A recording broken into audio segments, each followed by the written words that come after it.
Yes, people, what's going on? It's Eagle Talks Football. We're back again with another video. Let me just close this door in case my wife pops out of nowhere.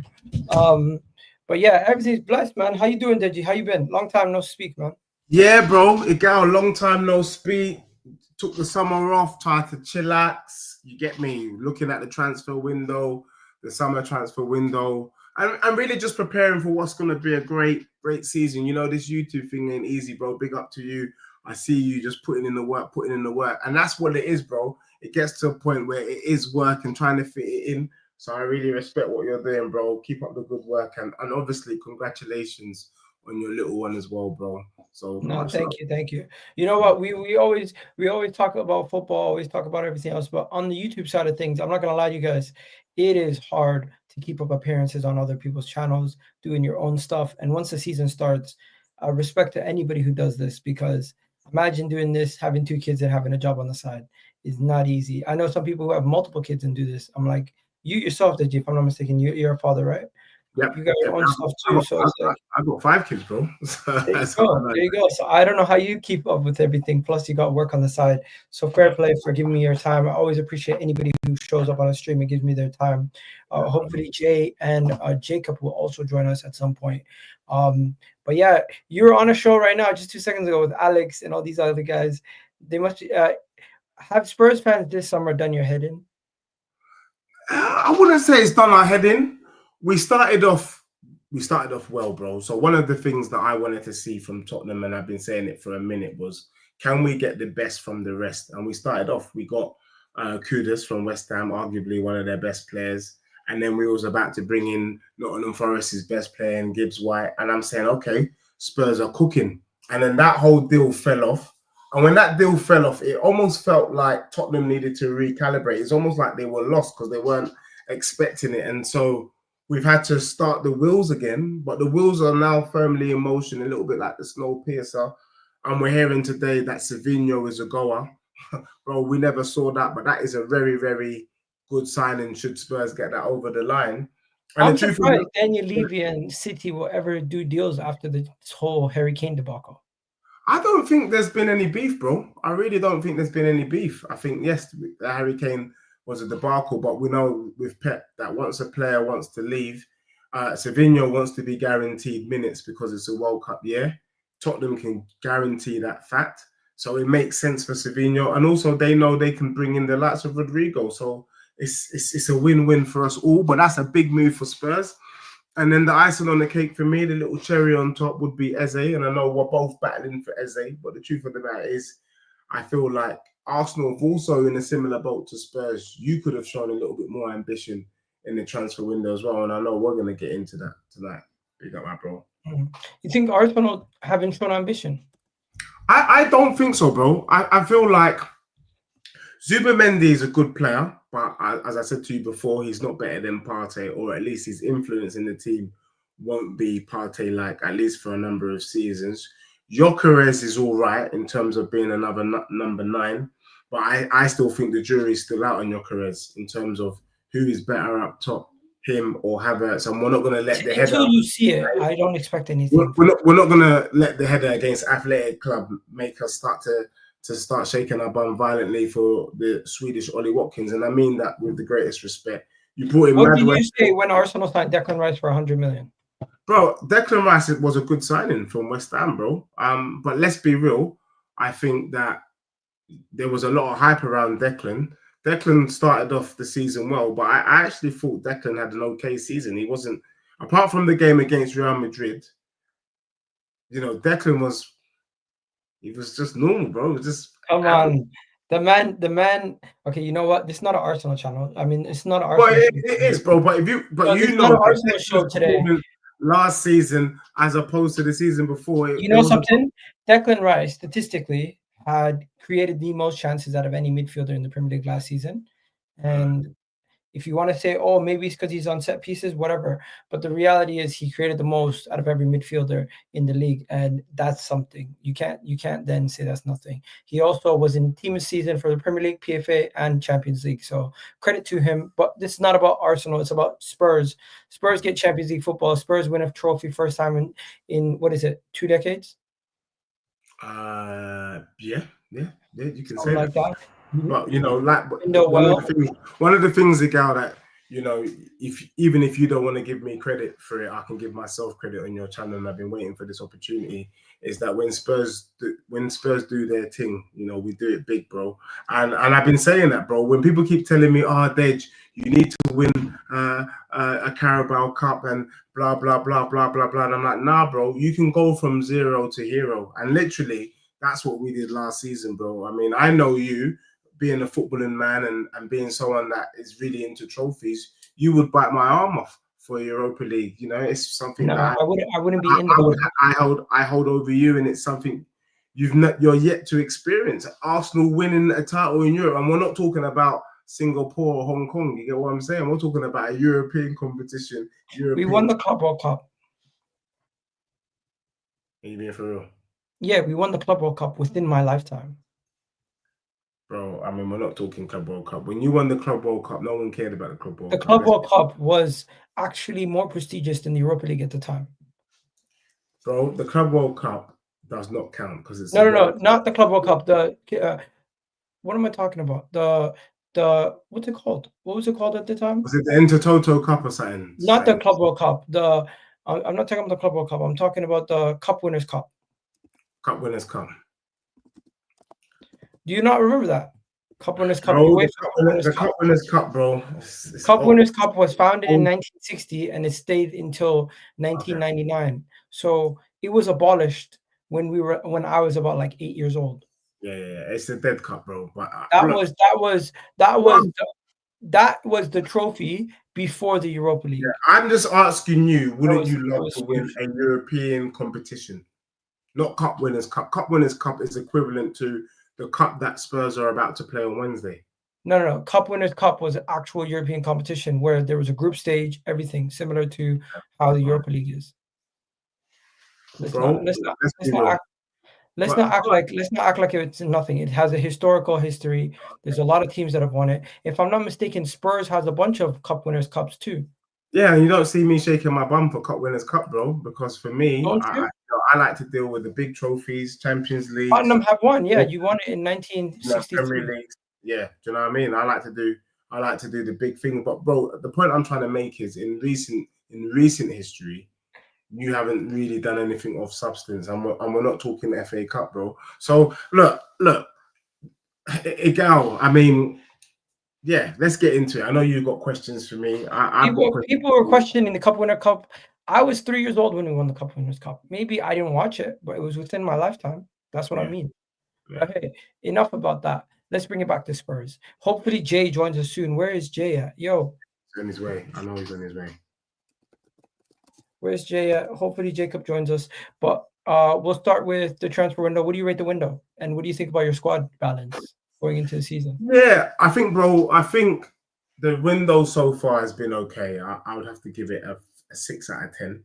I think if you keep it real, I think Kudus is a major coup. I think he's going to be a major player for us. I think Kudus has the potential to be as influential for Spurs as Saka is for Arsenal. And when people hear me say this comparison, they start laughing. But when you really break it down, 1v1, creating chances, Kudus is a madman. And, in terms of 1v1, he's up there with the very best in the Prem. I think the thing that is missing for Kudus, and that what Saka is probably edging Kudus over, is just finishing goals. If Kudus could add goals to his game, bro, I think people would be licking their lips. Bro, it's very obvious where the issues are for Spurs. We don't have a left winger. That's a problem. We lost Son, but Son really hasn't been Son for the last 18 months. That's why Savio is the replacement? Yeah, Savio is the replacement, hopefully. It had to be Savio, it had to be Rafael Leao, it had to be Rodrigo, it had to be somebody that we knew we could do it. And out of the three of those, Savio is the most realistic option. And then we need a 10, bro. Like, Maddison got injured. And look, I'm saying to people, I love Maddison and I never want to see him injured. But how jammy or lucky is Spurs that he did it before the season started? Because had that been the second week of September, we would be without a 10 up until thing, and we'll be relying on Papsar and Bergvall. So now Kudus can play as a 10. Yeah, but we don't want to see Brennan Johnson on the right, bro. Like, Brennan Johnson offers Spurs. What about Kulusevski? Yeah, but Kulusevski's injured. He's not back until December, bro. December. What kind of injury is that? What do you get? Yeah, I think he's done his kneecaps, bro. So it's a long-term injury, a long. Yeah. So, bro, so because of that, we need to go out. If we can get Savio and Eze over the line, I would rate the transfer window 8 out of 10, and I would give it an 8 out of 10 because kudus to Eze and Savio on any given Sunday, bro. Any team bringing in them three players are licking their lips. My one issue is that Savio is not known for finishing off his dinner either. Goals is not his thing. End product as well needs a little bit of work. But I think under Thomas Frank, with what you've seen with the likes of Mbeumo, with the likes of Wissa, with the likes of Ivan Toney, if anyone can turn someone into a bad man, it is Thomas Frank. So hopefully let's get on to this. Welcome, Jay. We kind of touched on the transfer window slightly and kudus and everything. Now we're going on to Savio. Savio has been linked to Manchester City, away from Manchester City to Tottenham. Deji just kind of touched on it. Exciting signing for you guys. Potential Son replacement for you guys. Young player to come in that can play on the left, can play a little bit on the right, but he's traditionally a left winger. At Man City, he played predominantly on the right wing. Maybe he wasn't utilized to his best abilities. Maybe you guys are getting probably somebody who could maybe bang for you guys, but you're going to have to pay a little bit more. I'm seeing Man City fans don't want to sell him for the 50 million you guys offered. You're going to have to offer maybe more. Plus, do you think this is a huge potential signing for you guys? I'll start with you. What do you call it? Jay. Yeah. No, yeah, really, really, really excited about the signing. We were talking about this before when we were saying the one thing Spurs have done well this window is they're buying players or they're bidding for players where you don't think about that player first, but then afterwards you're like, oh wow, that's a good signing. Like and with Kudus, with Gibbs White, and now with Savio, Spurs are identifying players. Kudus, obviously, he was on the market, but like with Gibbs White and Savio, it's kind of like people are not like, oh, is this guy on the market? I didn't know he was on the market. I was just, and I like that thing because Spurs now, for example, Savio. Are you telling me if Arsenal knew that Savio was on the market, like they might not have been interested? I think they would have been interested. I don't think Man City would sell to us after the situation where they sold us Jesus and Zinchenko. They're never selling to us again. I think the thing with City is that City will sell. Like they've shown it with Palmer, they've shown it with Jesus. It's easy for us to say they wouldn't sell, but you have to make it worth their while. Do you know what I mean? Obviously. No, but Jay, they've done internal investigations. They basically said we won't sell to somebody in the league that we deem as an actual threat. So at this moment in time, they wouldn't sell to Liverpool, they wouldn't sell to Arsenal, maybe not even Chelsea, but they'll sell to Tottenham and Man United. No disrespect to you guys. What I would say though is if Arsenal, had gone in for Savio and you got that over the line, I think a lot of us rival fans would be sitting up and saying, you know what, Arsenal could win the league. Do you know what I mean? I'm really going for it. I think one of the reasons why Arsenal fans are still being poo-pooed by the likes of Spurs fans and co is because, like, don't underestimate the. I feel like one position can be the difference between winning and losing. That's the fine margins in the Prem. And we all know that your left-hand side is meaty, bro. Like I know, but this is not an Arsenal show, bro. I know it's not an Arsenal show, bro. I'm on an Arsenal channel and I'm doing a comparison, so you know how meaty your team is, bro. Like your left-hand side is crap. Your rubbish as well, bro. It's the truth. Okay. Bias aside, my team is expected to challenge to try to win the league. Your team is just trying to get back. Your team is not expected to challenge, bro. You think they're expected to challenge. Can I be real? Can I be real? Your team is on par with Spurs. And let me explain. Did we lose him? Let me explain. Like, am I still here? Yeah. So with Rusty Gal, let me explain. He can watch back and see this. At the end of the day, when we're looking at Arsenal's squad, we know that Odegaard isn't the guy right now. We know that. Yeah. Arsenal, if they really want to win the Prem or compete, they need to bring in an Eze and they need to bring in a Rodrigo type player for us to sit up and take Arsenal serious. No one's taking Arsenal serious with Madueke or Martinelli. No one's taking Arsenal serious with Odegaard. No. So because those two areas are weak, that makes me believe that Liverpool is stronger than Arsenal, City is stronger than Arsenal, Chelsea is stronger than Arsenal. And if anyone says that those three aren't stronger than Arsenal, they're smoking Budgie Banton. If Newcastle keep Who's the best defense in the league? Huh? Who's the best defense in the league? By the way, I'm not co-signing this. By the way, I disagree. Deji, before we bring it back to Spurs, who has the best defense out of everyone in the league? What do you mean? Based on last season or based on now? Based on the season, going into the season, who has the best defensive unit going into the season? I think your defensive unit is up there, but I also believe Spurs' defensive unit is up there. Do you think Spurs will concede less goals than Arsenal? Do you know what? It's a possibility, bro, under Thomas Frank. You know what? Spurs will keep more clean sheets than Arsenal? I would say with chess right now, the reason why Tottenham fans were getting cooked about our defense was because of Ange. I would rate Tottenham's back four as good as yours. Like legit. Who's your backup right winger? Right back. Backup right back is Jed Spence. Who's your backup left back? Jed Spence. Who's your backup centre backs? So that's where the issue is. We've got Danzo, who can do a job. Danzo's better than any backup you've got. That's not true. Fact. That's not true. Danzo's better than Mosquito or Mosquito. Yeah, Danzo's better. I like that. Personally, Danzo's better than Kibio. Kivior was playing Real Madrid Mascara in the Champions League. Kivior was playing in the Premier League consistently. Until we see your boy doing it, we can't talk. Huh? Has your boy been going? Have your backups been playing consistently in the Premier League and in the Champions League? Yeah, but hold on, but Igal, what I will say is that you guys cry wolf every time your players get injured. Hold on, Gabriel Magalhaes gets injured. Gabriel Magalhaes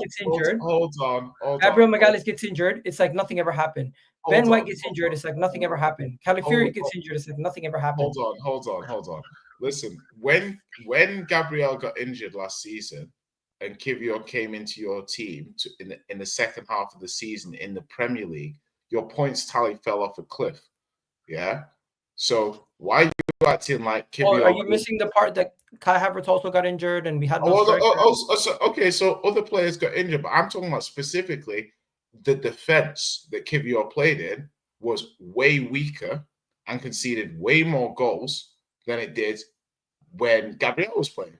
And I can make the argument same as everybody else, but the thing is that as a backup, I think Kivior was a solid backup compared to who you have. I don't think Kivior's better than Danzo. I don't think Kivior's great. I think he's perfectly acceptable. I think Danzo's perfectly acceptable. I think they're two cheeks of the same ass. Do you know what I mean? To be brutally honest, I don't think there's a huge material difference between them. I think there's one ass and there's one up and coming star that I want to buy and start him. That's what it is. Listen. The thing is Mosquera is a good player. If you like it, I love it. That's the way I'm looking at it, Gal. It's like I'm the point we've spiraled away from is Savio, and in terms of to me, he has a fear factor to an extent when you're facing him as a defense. Yeah. I don't feel Madueke has that same level of fear factor, even if you think he's an effective winger. Who had a better season last year? Pardon? Who had a better season last year? Savio, I think Savio probably similar level. Maybe Savio slightly, maybe Madueke slightly. It was close. I don't think there was a huge difference between the two of them. Savio had 8 assists, which is quite impressive. Madueke had 7 goals, 3 assists. And I'm overall GA. That was in one game. Overall GA. What separates them? 1 GA. So fair. So hold on. But do you see what I'm saying? I wasn't even thinking about that, and when off my head, I was like, I'm not being intellectually dishonest to try and prove my point. That doesn't. If Madueke is running at my defender, it doesn't mean Madueke can't do my defender. It just means if Savino's running at my defender, I'm like, shit, Savino's running at my defender. So it's just a slight difference in perception. And that's what I'm trying to say here. But also, let's be real. I think Egal even accepts that if they brought in Savino, they are looking at, we are calling Arsenal rivals for the Prem. Madueke doesn't make you rivals. Like he doesn't shift the dial for me. This is a good way of looking at it. Before you go, this is a good way of looking at it. Two things though. I'm not trying to bring down your signing, but number one, City won't sell to Arsenal. Well, you are a bit. Well, you no. I'm not trying to bring down your signing. City won't sell to Arsenal. And number two, we would not spend the money that would be necessary to get Savio from City because we are looking for somebody more proven in the league. Somebody who not as much. Savio has a lot more scope to grow than Eze, but at this moment in time, we're looking at bringing in Eze, who's more proven and can also play centrally. It solves more of our problems. We don't have the same issues. Okay, but we're just saying quite quickly here now. My thing is, if Arsenal signs Savio, first of all, Savio might cost us like 60. You paid 52 for. Yeah, but do you know we're paying majority of Madueke's deal? I don't care if you paid for him on Klarna. It's not really relevant. No, but how you pay matters because that's how you get the deal done. To you it matters. To me, I'm just evaluating. It matters to the person selling. Okay, cool. So the point would remain, though. I believe if Arsenal bought Savio, he would be your starting left winger. Yeah. Straight. You bought Madueke. And I'm not sure if he's your starting left winger. You know something? I'm not going to lie to you. But therefore, definitively, that makes me think, okay, Savino's better. There's no guarantee Savino's better than Madueke or Martinelli. I think the fact is Savino's 21, yeah, and he's, I'd say, on par with Madueke at worst. And he's, what, 2 years younger? A year younger? Yeah, so he has scope to be better.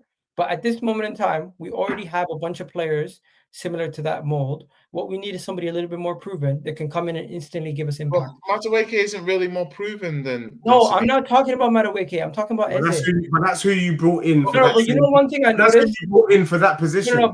But you know what? One thing. No, that's not what we did. You brought in. Madueke is going to be playing on your left, no? Madueke is coming in to be another person in the squad. He's not playing on the left. For what position? He will be a backup right. He'll be backup left. He's not starting. Eze is going to be the starter. Bro, so you're going to have 4 left wingers? No. Eze can play as a backup 10 and a starting left winger. Madueke is going to be the backup to Bukayo Saka. Martinelli is going to be the backup to Eze. So why would you spend 50 odd million on it? So you're trying to tell me that we value Saka's health that much. That we're spending 50 million on somebody who can back him up. So wouldn't Savio then have just been a bet? Like if you could have got him, been a better signing than Madueke, seeing as he's better on first things first.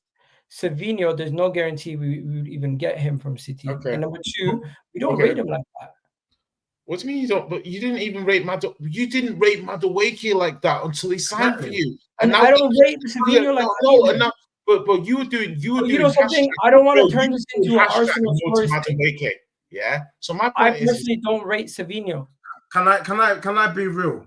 I have not seen anything from Savio to tell me that he's I'm gonna be polite.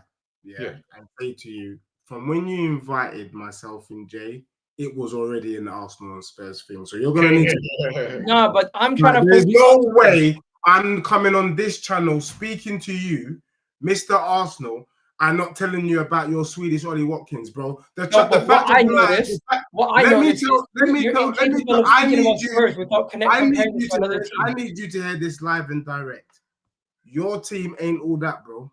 Like legit. Like your Gyökeres guy, I think he's a Swedish Ollie Watkins. Madueke's crap. Mosquito's all right, but he's not starting. Who else did you bring in? Zubimendi. He's not gonna influence your midfield the way Partey influenced. Bro, you're not all that, bro. And the truth is, Havertz might end up still being better than your Swedish Ollie Watkins. So let's just keep it real.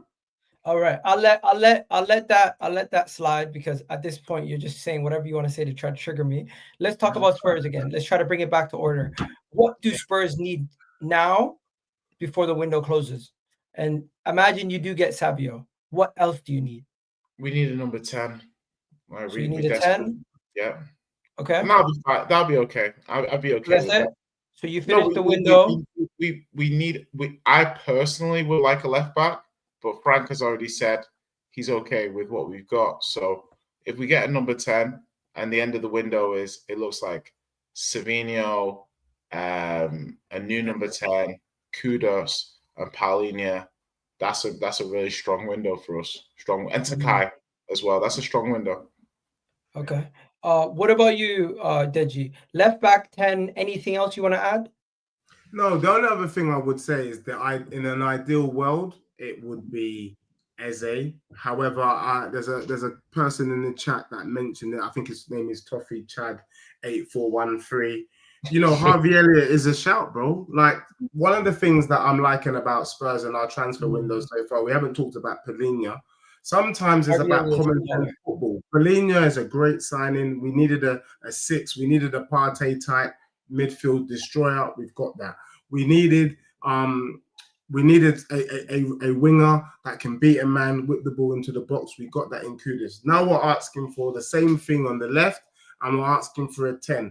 Can Spurs do it? Yes, but also if we don't get Eze, bro, Harvey Elliott is a big boy shout. Harvey Elliott can dribble in tight spaces, left and right. You get me, and he can find the pass. I wouldn't mind that. Do you get me? And sometimes you need to do what I call common sense business. And if Tottenham do that, bro, I wouldn't begrudge it. The other thing I would say, bro, is that under Ange last season, a lot of good players were made to look poor. And I think that's the bit where people sleep on Spurs. When people talk about who's got a better defense, they're forgetting about the fact that our defenders were in the penalty area and we only had 2 centre-backs at the back defending while we had 4 attackers flying at us like it was the Mighty Ducks. That's not happening under Thomas Frank. And Miguel, you saw that in the game against Arsenal in Hong Kong. We're quite happy to do a flat back 4, and that in itself makes a big difference. And the final thing I would say is that Thomas Frank was able to take, you know, Championship League One type players and turn them into world beaters. And I'm talking about the Embuemos of this world. I'm talking about the Wissers, the Ivan Tonys. Do you get me? And, you know, he's already made Pap Sarr look like a different player so far. Even Bentancur is looking like a different player. And if he just does that with our back line, Tottenham's in a good place, and a good place to be in, definitely in for a shout. How happy are you guys that you guys got Thomas Frank? Were you really excited about him coming in, or were you more skeptical, similar to when Ange came in? Difficult. It's a difficult one because the thing with Frank is my concern about Frank, which will always be my concern until it's validated, is that because he's not coached an attacking team per se, that's not. It's kind of like when we got Nuno to an extent. I believe he's a better coach, but when we got Nuno came in and it was still like, oh, but Nuno played at Wolves and Wolves had a decent style of play, not incredibly dissimilar to Brentford. In fact, if you look at how Wolves set up and how they played it, Nuno struggled to be able to position his team. The fan base weren't ready, this and that. But I think the fan base is a lot more welcoming of Frank. The body of work that he's done at Brentford, I feel like Nuno's a similar one, but it's like when I think they finished 7th, and then 13th or something. And Nuno left the club and then he went in. It's different when, you know, I think Brentford finished, 9th or something, 10th, I don't know. But they're coming on a positive thing. My thing was always, didn't know whether to give Andrew another year because he won. Didn't know. Do you know what I mean? So you're always going to have a feeling of what if. You know, when things go well, it's going to be like we made the right choice. When things go badly, they're going to be like, what if? We could have. So I think most fans, me personally, I think he's a good, safe pair of hands. He's got a good ceiling. There's a lot of. He seems like a very smart guy, very logical. He's pretty straight shooting with the Spurs fans so far. I think the fans are appreciating it. Like when we play badly, we play bad. What he's saying correlates with what a lot of fans are seeing. So it's always good. Like, you know, when you see a team play and the manager's like, "Oh, we played well," and you didn't. You're like, "What the fuck is this?" Do you know what I mean? But like, yeah. On the main, on the main, I'm happy with him as a coach. I think he's. Would I have picked him? Maybe I might have done Iraola or something like that. But Frank's a good choice. and he's a good coach, and I think that he'll be a success. I do think he'll be a success because he seems too smart not to be. Do you know what I mean? Does Not it annoy you that people's impression of managers has changed? Like they're not willing to take chances on managers anymore. That's kind of like no, it's unfortunate. not Like really. fans are so quick to judge players and managers from where they came from. But this is the thing that fans like managers which I guess don't really have like a portfolio or even that much of a risk profile. But it's like I remember when we were linked to Enrique with Ange, and I was like, both of these guys will be good coaches. Like both of these guys will be great. Like I was like, Enrique does what he does. yeah, but that was the same. But there was so many Spurs fans at the time that didn't want Enrique. They were like, he's not good. No, it's easy to do it now. Crazy, right? But you say, but Chelsea turned him down twice. That's not. Do you know what I mean? Chelsea had 2 chances to appoint him and didn't appoint him either time. So no, but maybe Chelsea is because apparently he interviewed Chelsea instead of them interviewing him. Yeah, bro, let me just switch the gears quick to the lineup. You can continue speaking on this topic. Okay. Yeah, just in terms of that, I'm happy with Frank, and I think I don't think that will be the lineup, to be fair. All right, let me bring you guys in. What's your lineup going to be? All for the season? For PSG. No, this is for PSG. What's your lineup going to be? For PSG, I think it's going to be Odegaard on the left-hand side. Yeah. I think we're going to set up the same way we set up against you guys. Yeah, exactly. That's what Bergvall started that game, right? So who's going to be on the left? Odegaard. Okay, who's going to be the front three? These guys? I think Richard will start probably. Richarlison. Yeah. Solanke's not fit. Midfield 3, the same? No, I would say Bergvall will start. I think it's common sense. I think Bergvall should. Who's the DM? You know what he should do though? He should play this. He should play this team. He should play this midfield. He might not start Polina. I actually thought it was a bit early to start. Who's going to be in the 6? Bentancur. We'll play a 4-2-3-1. Is Bergvall on the right or on the left? We'll play a 4-2-3-1. I don't think we'll play a 4-3-3. Yeah, 4-2-3-1.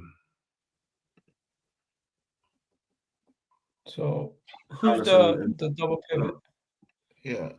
So yeah, that's right. It would be Polina and. Do you think so? And it would be Polina and Bentancur. Yeah, he's already said. So Sarr's not playing. He kind of likes that partnership. Yeah. I think maybe Sarr doesn't start. Yeah, I think Spence left back. Yeah, Spence left back. So, cut a long story short, not good enough to beat PSG. Yeah, I think this will be the team. Yeah, that's not good enough. That front three of Bergvall. Why is Solanke not starting? He's just he's not played the last 2-3 friendlies, so he's not. I don't think it'll be a lot to throw him into a game like this straight away when the league season starts 3 days later. Do you know what I mean? Big up Lebowski. I don't think you can put Kudus in the 10. I think Kudus for us is on the right-hand side. I think Thomas Frank has seen enough of Kudus to know that he's our main guy. We've also got Brennan Johnson. If Kudus goes in the 10, we've got Brennan Johnson up against Mendy. Now, I'm not being funny. I didn't see Brennan Johnson beat any defender in the Prem last season, and we're going to ask him to be the most crucial goals this season in the world. Yeah, he scores crucial goals, but 1v1, which is what it's all about, he's not going to beat Mendy. Never. Let's get into the big game. You got PSG Super Cup final. It's a must-win game for you guys. It's a one-off game. Start off the season well. How are you guys feeling? Well, chance to start the season with another trophy.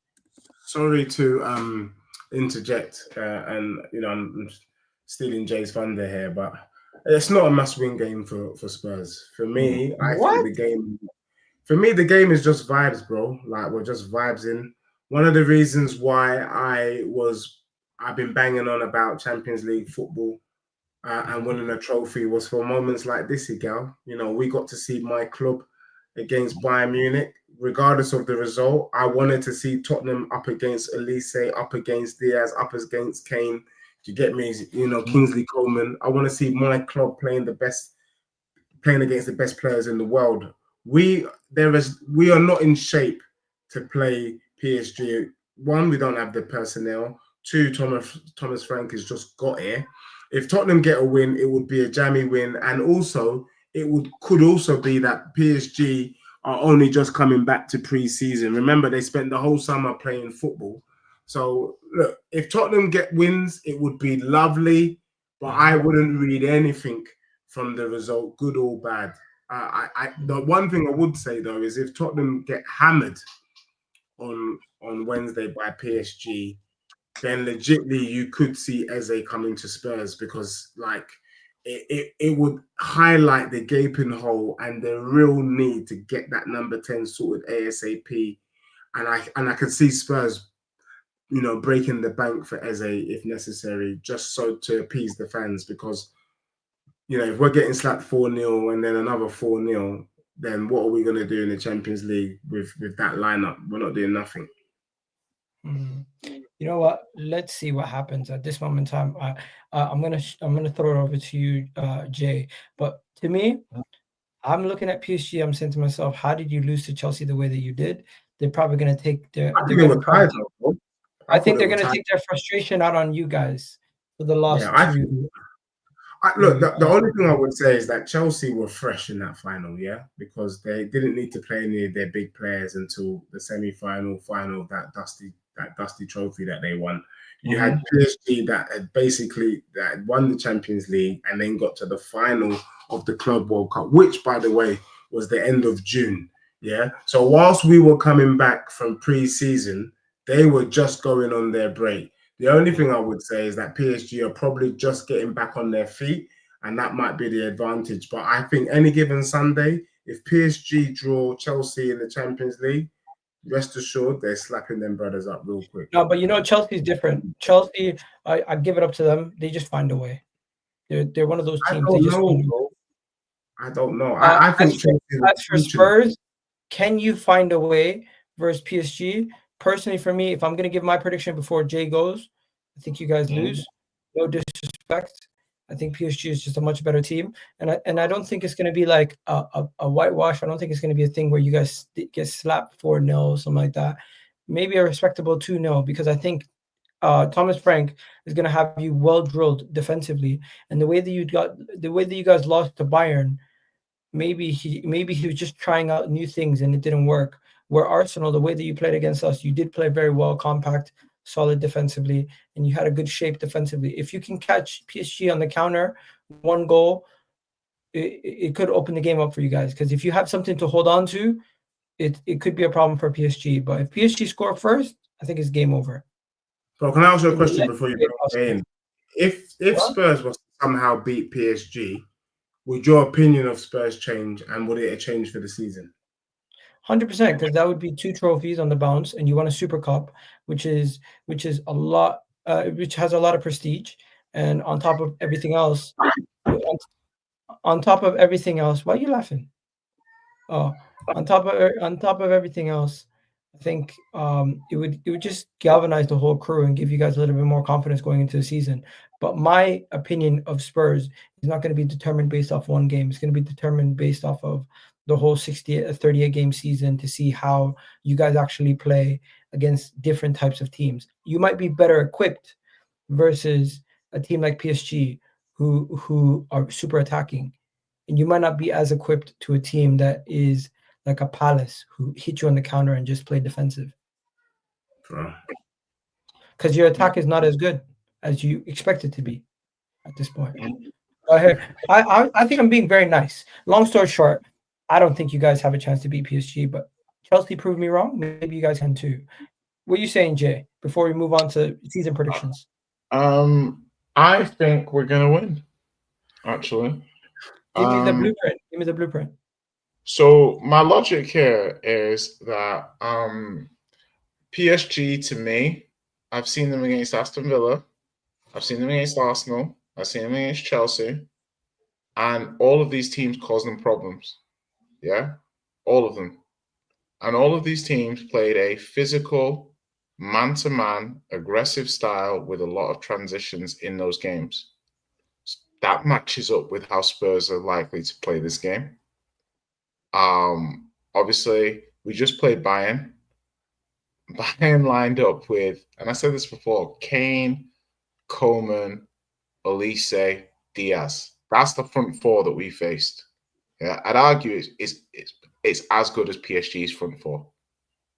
Yeah, they smashed us up, absolutely smashed us up. But I think Frank would have learned a lot from that specific game with that specific quality of attacker and what we can and can't do, how we can and can't play. We're going to probably have some more patterns of what we're trying to do. It was clear when we got the ball, we just panicked. We didn't know what to do. So I expect Frank to have a plan of, okay, when you get the ball, what is the go-to move that we're trying to accomplish here? What is our way towards their goal? They're also missing João Neves.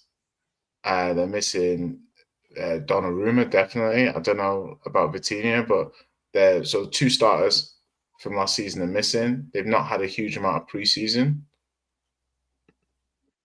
I think matchups make games, and we're a bad matchup for them. Like I think being physical, lots of duels, lots of pressing. You had a decent amount of joy playing a similar style against them. Obviously, we're going to go with the same kind of set pieces and stuff like that. We'll have set pieces ready for them. They struggled a little bit set pieces versus you at times. I think we can definitely create chances and do something here. So yeah, I think we could potentially sneak it. Big up everyone in the comment section. Now let's get into the juicy part of the season. I'm not gonna sugarcoat it. Do you guys think you'll finish above Newcastle, Aston Villa, and Manchester United? I think it's a relative question because you have to look at outside the top four. It's kind of a free for all. So can we be the best of the rest? Maybe. Like I don't look at Newcastle and Villa and teams like Brighton and think they're definitively going to finish above us. I look at their squads and I think they've got good first teams, but they've got holes beneath the first team, just like we have. Just to be fair, I don't think anyone's putting Brighton on the same level as Spurs. I don't think anyone's putting. You've got to understand that Brighton will be playing one game a week. We won't. So will Manchester United.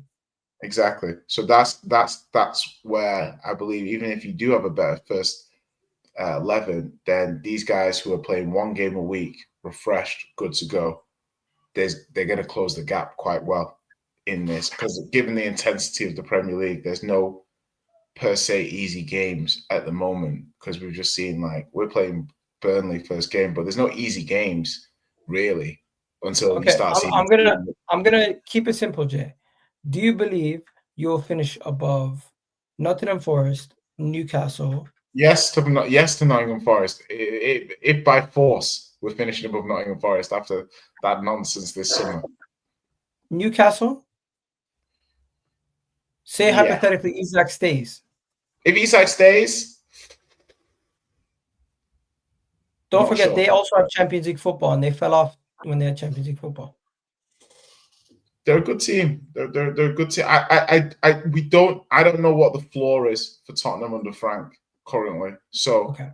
I'll if you keep Isak, I'd say they might finish above us. I'm happy to answer some of these questions. I'm coming to you next. Villa. Villa, okay. I think will finish above.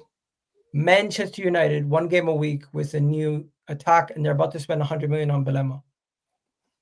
Are they going to spend that money? Is that actually happening? Yep. They're going to offer it. If this, you know what? I think we might still finish above them. There's just something about Amarim's tactics that doesn't really. I feel like it might be a bigger issue than just the players, maybe. Do I need to then go into the Man City Chelsea category, or that's too far? No, I think we'll finish. between 5th and 7th, 8th. 5th to 8th is is our range. At this moment in time, I think it's very fair. I have you guys 7th in my rankings that I've done. Nothing crazy. That's not crazy. That's I pretty think fair. I have Villa and Manchester United ahead of you outside of the rest of the top 4. No, nothing crazy about that. And my logic is Villa's team hasn't changed too much yet from last season, and I still think they're still a team in the Europa League. And I think Unai Emery can manage both, but he won't get top 5. I think he'll finish 6th, and I think Manchester United will take a leap that will impress a lot of people, because there's always a team that makes a massive leap that will impress everybody. It could be Spurs, but I think it will be Manchester United. But there's also always a team that does worse than they should do in the top 6. And that, for me, is Newcastle. But Newcastle aren't a traditional top 6 team. And there's always a top 6 team that doesn't do as well as everyone predicted going in. Thank you very much. I think that team is Man City. Thank you, Jay. Thank you, Jay. I think that team is Man City. Interesting. I think Man City could have a season where they're just as bad as last season or struggle just as much. What if you look at it like this? Yeah, let's say 3 teams are going to challenge. Yeah, but no, it's really going to be 2. But let's say Chelsea are one of them. Yeah. Yeah. So you're saying you think City are the one that's going to fall away? Yeah, not only fall away. I think City are going to be hanging on for dear life for top 4. Okay. You know what? I don't hate that take from Miguel, because my point about City is the transformation that they're doing. I don't rate it. Like, I don't rate the trade-off of players. I'm not buying it. Like, they don't have balance either. It's not even so much about the balance. It's the quality profile of the players. I don't rate it. Like Reinders, Cherky. Sorry, they're not. But you know what, guys? I don't want to spend too much time on other clubs. Let's bring it back. Let me throw it to you now, Deji. I'm just going to name the club. You let me know if you think Spurs can finish above them. Do you think Spurs will finish above Nottingham Forest? Yeah. Do you think Spurs will finish above Newcastle? Yeah. Do you think Spurs will finish above Aston Villa? Yeah. Do you think Spurs will finish above Manchester United? Yep. Do you think Spurs will finish above Man City? That's a techie one, and I'll explain. So first and foremost, Igal, and let me just qualify this to everyone in the chat. Outside of this forum, me and Igal, we are actually good friends. But I take issue with the framing of Igal's question, because he's smoking Budgie Banton, and it also implies that Arsenal are going to have a good season. Let me tell you, bro, what I honestly think. Yeah. Okay, so I think are we going to have a better season than Arsenal? I think it's Liverpool, Man City, Chelsea. That's the top 3. I think it's Arsenal, Spurs, Newcastle fighting for 4th. And let me explain why. You will not be 10 points. You will not be 10 points of Arsenal. You're not. We know it looks as if Arsenal are done in terms of your transfer window. Yeah, you brought in your number 9, your knight in shining armor, Gyökeres, the Swedish Ollie Watkins, who is an unknown in the Prem. Albeit you're going to tell me he's the top goal scorer in Europe. Yeah, but Paul Mullins at Wrexham was one of the highest goal scorers in the whole of England. I'm just saying, yeah. So bro, you're incapable of having a Spurs conversation. Bro, I'm telling you right now, Man City, the little that I saw in the Club World Cup made me feel like there's something cooking there, but obviously there's still a few pieces that are missing. But I actually think Man City could go on a run. If that's cooking, you're going to get Salmonella. Chelsea looks certified. I don't think Arsenal look that strong, bro. I have to be honest. I think defensively sound, but your attack feels and looks meaty. Did you watch our last preseason game? May I remind you that in Hong Kong, you lost to Spurs, who doesn't even have a good attack. Our attack is nothing compared to your attack, yet you still lost the game. So hold that, and hold that. Bro, I'm not sure you're better than Newcastle. Newcastle slapped you up twice last season. And if they keep Isak, Newcastle's a better team than you. That's the truth, bro. So I think us four, are battling out. And what I liked about it is that kind of visionary thing that you had. I do believe a big 6 is going to drop off. But I don't think it's City. I don't think it's Chelsea. I don't think it's Spurs. I think it's you guys because of the pressure that Arteta is under. Arteta has to win a trophy this season or he's out. And in that pressure, he will flop. The other thing is, Jay, that I find quite astonishing from the Arsenal fans and the likes of Igal. I rarely say Igal is delusional. I won't say it today, but I am surprised by Igal. I am surprised. Because for me, you've had a pretty crappy pre-season. You lost to Spurs, and then you got slapped up by Nicolas Pepe. And we're not going to take beating Athletic Club as the yardstick to determine that you're going to mount a Premier League challenge. No. I don't. I actually think you don't even beat United on the weekend. And if you don't beat United on the weekend, for me, you're not a serious club. You know something, Deji? There's no point of responding to everything you just said because this is not an Arsenal show. But you do have a lot of takes that I don't agree with. If you want to have another show, we can definitely have one. At this moment in time, I want to keep it on Spurs.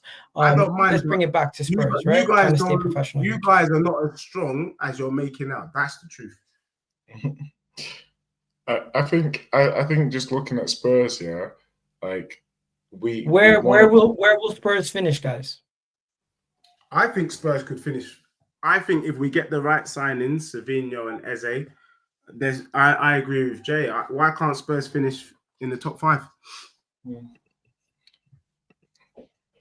I'm at the moment. I've got a 6/7. Yeah, if Savio comes in, like fuck it. Actually, to be fair, if we don't, at the moment, I probably have us like 8th on.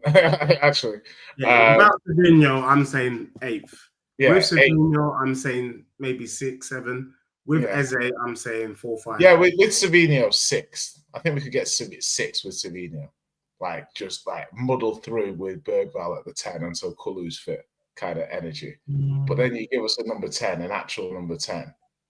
Or we'll be playing dual ball with Sa. Do you know what I mean? Just like fights, like Street Fighter kind of ball. But yeah, if we get a 10 and Savio, then it's down to Frank's coaching. Like, and then I'd be like, all right, cool. Like, I've seen enough, considering like we played Newcastle, and really like that tell miss actually kind of messed up the game a little bit. Like, if he scores that, we'll probably win that game comfy. And then I acknowledge one thing. I have Spurs 7th, but can we speak about Eze for a second? You guys do know if it's Arsenal versus Spurs for Eze, unfortunately, you have no chance. Igal, the thing that you need to understand here is that you seem to not understand your club even as much as rival fans do. Like, your club, I acknowledge that at times. Yeah, so your club, you're looking at this from a lens of hope than expectation. No, so I'm looking at it from the perspective of Spurs need a 10 and Spurs go to Eze now. Listen, yeah, we're looking for a 10. Yeah. We think you fit the profile. We'd like to sign you. Yeah. Is Eze going to turn to Tottenham and say, hey, you know what? I think I prefer Arsenal. I'm going to wait to see if they bid. Do you think he's going to take that risk? Number one, he is an Arsenal Academy player who got let through. One second, Jay, I'm answering your question. I'm answering your question, Jay. If you don't know, Eze is an Arsenal Academy boy who was released at the age of 8. I know. It's his dream to play for Arsenal. He's an Arsenal fan. If Arsenal and Spurs are both coming in for him and everything is the same, then 100% he's going to go to Arsenal. If there's a situation where Spurs are saying, well, we're coming in for you now, there's a couple of days left in the window and there's no guarantee Arsenal's coming in for you, that's a different situation. But from the last time I checked, Arsenal have not cooled their interest on Eze. Arsenal have Eze as their number one priority. And we are currently in a situation where we're just trying to shift some of the players out of our team so we can bring Eze in after Palace have replaced him. Palace have yet to get a replacement for Eze, which is holding up the deal. And in case you don't know, I've actually spoken to some people who I know quite well within the football space, and they've told me the Eze to Arsenal deal is pending Palace replacement. It's going to happen.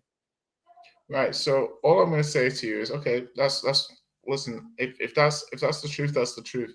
No problem. I'm going to look at it a little bit more closely, and I'm going to say, okay, let's say Eze is going, yeah, You say he wants to go to Arsenal, this and that. So I'm going to say, on the flip side, devil's advocate, what if he wants to go to the World Cup?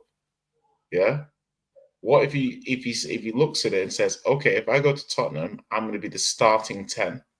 Yeah, for that team. You're going to be the main man. I'm going to be the main man. Probably going to get the number 7 shirt. Probably going to replace Son. Yeah, he's going to be that. That's the profile potentially. You go into the starting 11.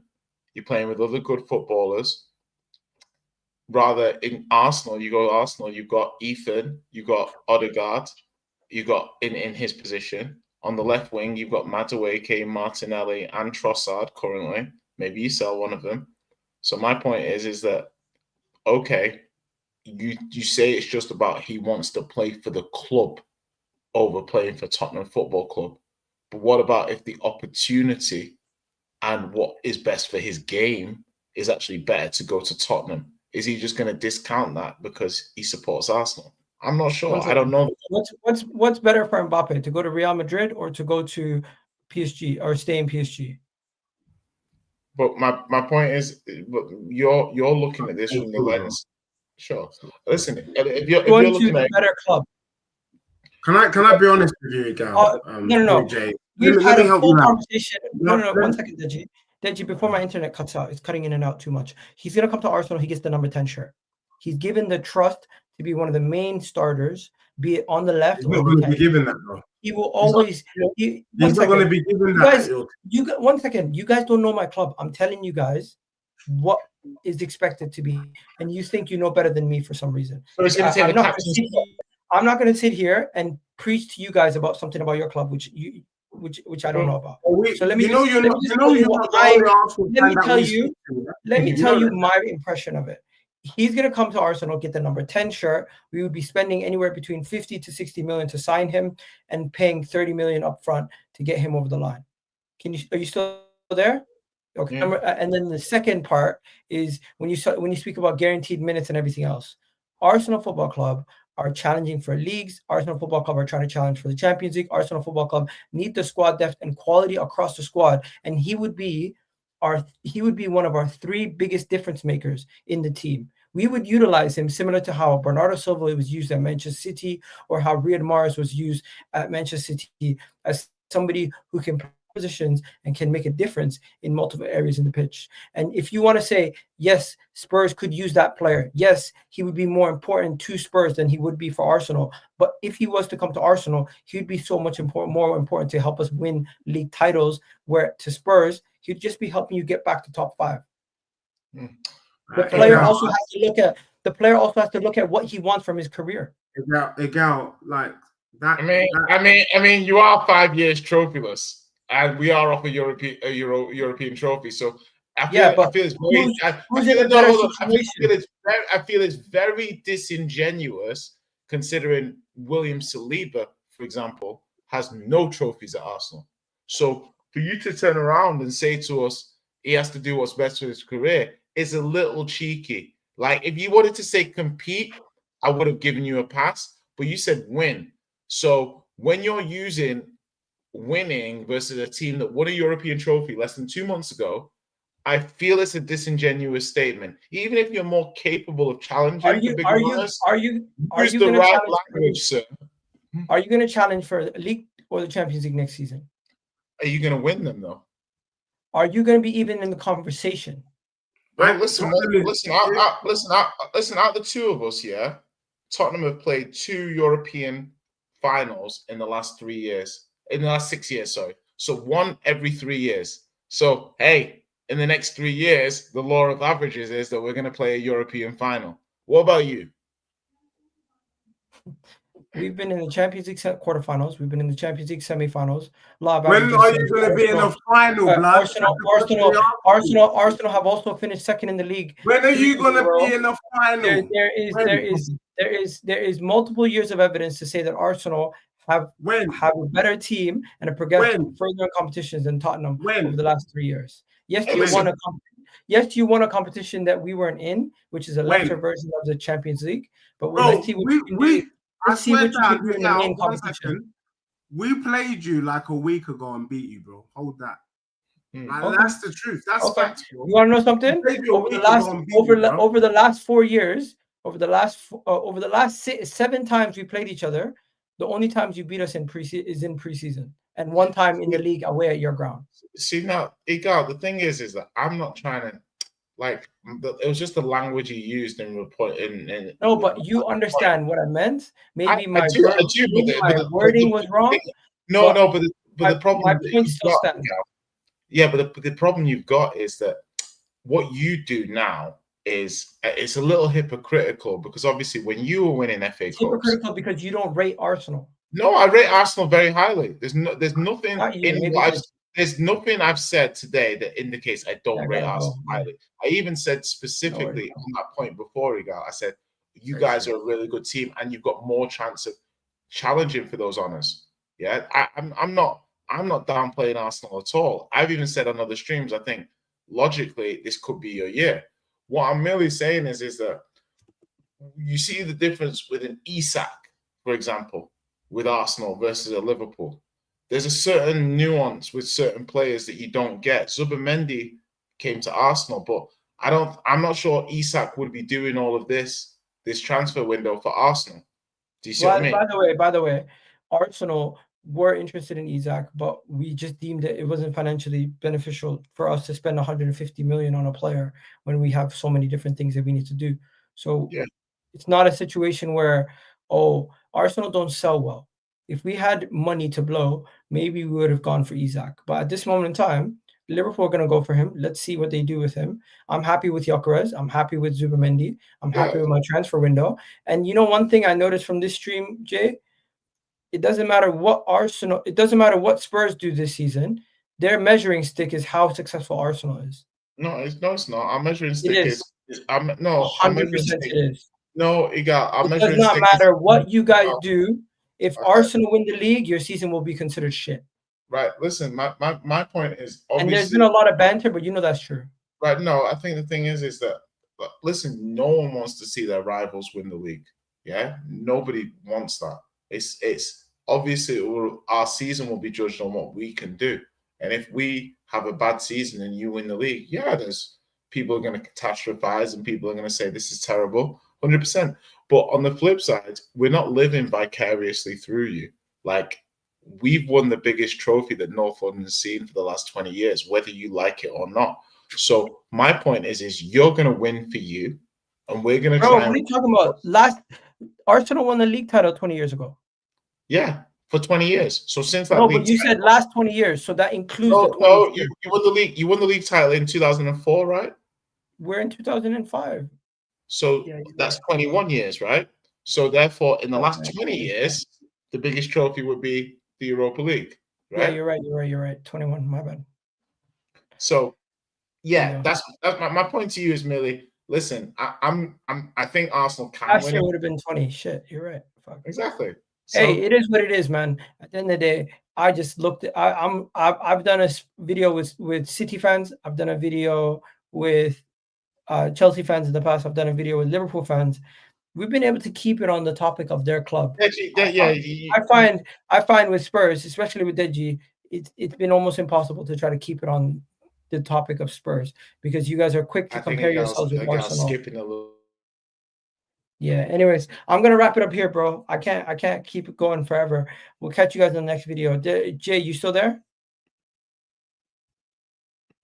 Jay, you still there? Woo. All right. You know what? We're gonna wrap it up here. Have yourselves a wonderful day. Catch you guys in the next video. You already know what it is. Jay, if you're still there, if you can hear me, let me know. There's nothing I can't see anything or hear anything right now. I don't know what's going on with this thing. It's moving mad. It's moving absolutely mad. So there you go. And I'm gonna send this over to somebody's channel who's live. I can send it over to who is live. I'm gonna send it over to, you know what? I'm gonna send it over to, I'm gonna send it over to Carnage. Anyways, no, man. You guys have yourselves a wonderful day. You already know.